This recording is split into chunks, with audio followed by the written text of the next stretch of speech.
In today's video, I'm going to teach you how to add a button in the Gamma app. Whether you're looking to enhance user navigation or simply add a call to action, adding a button can be quite handy. So let's dive into the process and see how you can do this effortlessly on the Gamma app.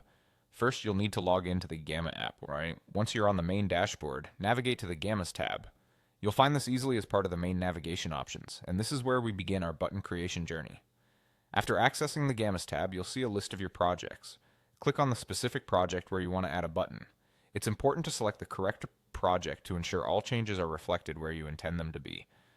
Next, within the selected project, locate the space where you want to add your button. This step is crucial because placing the button correctly can affect its visibility and usability for the end user.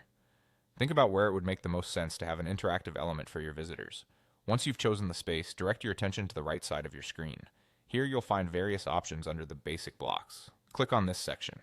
The basic blocks are essentially the building blocks of your project, offering elements like text, images, and of course, buttons. Now it's time to select Button from the menu of basic blocks. Clicking on the button option will provide you the means to add it directly into the space you previously selected.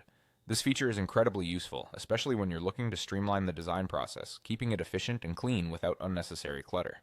With the button placed on your project, the next step is quite important: typing in a link.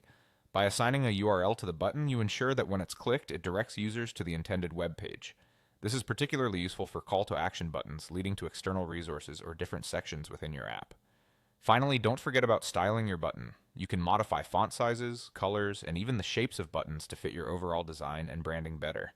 A well-styled button not only meets the aesthetic appeal of your project, but can also draw more attention to it, encouraging user interaction. And there you have it. By following these steps, you've successfully added a button to your project in the Gamma app, making it interactive and ready to engage with users. I hope you found this guide helpful and that it assists in enhancing your project with intuitive design elements. Feel free to revisit this video anytime you need a refresher on adding buttons within the app. Thanks for watching and happy designing.